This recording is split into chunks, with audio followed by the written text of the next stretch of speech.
पोट साफ न होणं हे तुमच्या हेअरफॉलचं एक मुख्य कारण आहे. आपल्या क्लिनिकमध्ये एक 15 वर्षाची मुलगी आली होती, जिला हेअरफॉलचा प्रचंड त्रास होत होता. इतका हेअरफॉल होत होता की काही ठिकाणी तर टक्कल पडायला सुरुवात झाली होती. इतक्या कमी वयातच हेअरफॉलचा त्रास होत असल्यामुळे तिच्या आईवडिलांनी बऱ्याच वेगवेगळ्या डॉक्टरांकडे तिला दाखवलं होतं व त्याचबरोबर वेगवेगळे हेअर केअर प्रोडक्ट्स तिच्यासाठी वापरलेले होते.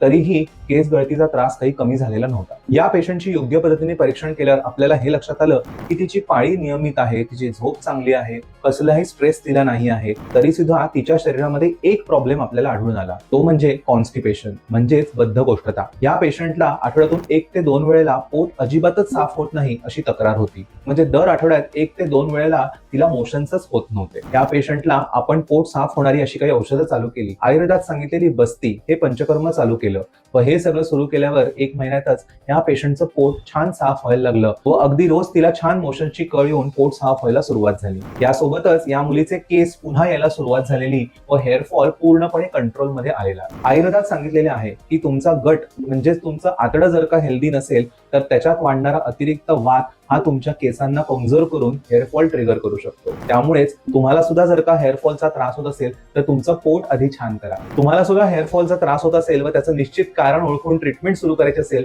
तर आमच्याशी नक्की कन्सल्ट करा. कन्सल्टेशनसाठी नंबर खाली दिलेला आहे.